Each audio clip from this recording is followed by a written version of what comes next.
মধ্যরাতে ককরোচদের সঙ্গে বৈঠকে কেন্দ্র, নিট প্রতিবাদীদের বিরুদ্ধে সব মামলা প্রত্যাহারের আশ্বাস। ইতিমধ্যেই সব মামলা প্রত্যাহার করে নিয়েছে বিহার এবং অসম।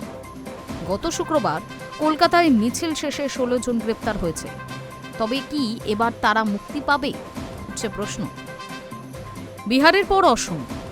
ককরোচ বিক্ষোভে প্রতিবাদীদের বিরুদ্ধে যাবতীয় মামলা প্রত্যাহার করে নেয় হিমন্ত বিশ্ব শর্মার সরকার।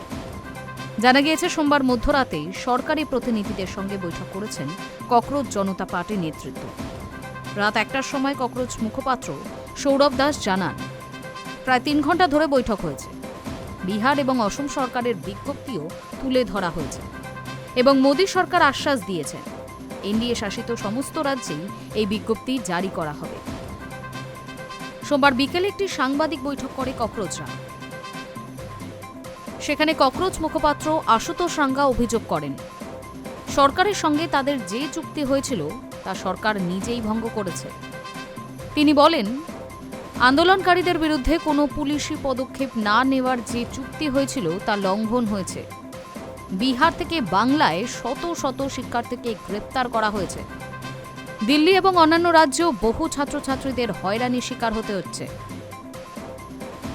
এই সাংবাদিক বৈঠকের কয়েক ঘণ্টার মধ্যেই বিহার সরকার বিজ্ঞপ্তি জারি করে জানায়, নিট প্রশ্ন ফাঁসের প্রতিবাদে বিক্ষোভে যে সমস্ত ছাত্রছাত্রীদের বিরুদ্ধে মামলা দায়ের হয়েছিল সেগুলি শীঘ্রই প্রত্যাহার করা হবে। যাদের আটকে রাখা হয়েছে তাদেরও মুক্তি দেওয়া হবে। গভীর রাতে একই পদক্ষেপ করে অসম সরকারও। সৌরভ জানান, সাংবাদিক বৈঠকের পরই সরকারি প্রতিনিধিরা তাদের সঙ্গে আলোচনায় বসেন।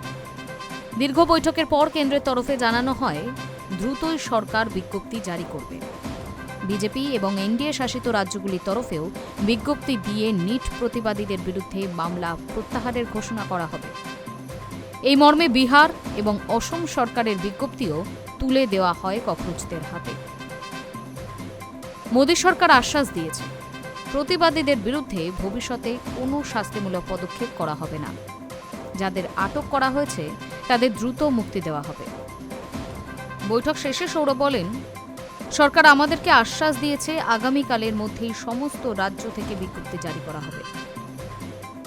এক্ষেত্রে লক্ষণীয়, গত শুক্রবার কলকাতায় মিছিল শেষে ককরোচদের জঙ্গিপনার ছবি চোখে পড়েছে। ডোরিনা ক্রসিংয়ের কাছে অবস্থান বিক্ষোভ চলাকালীন পুলিশকে লক্ষ্য করে ছোড়া হয় জুতো, জলের বোতল। ককরোচদের এই মিছিল থেকে 16 জনকে গ্রেপ্তার করা হয়। তবে তাদেরও কি মুক্তি দেওয়া হবে এবার, উঠছে প্রশ্ন। High news network.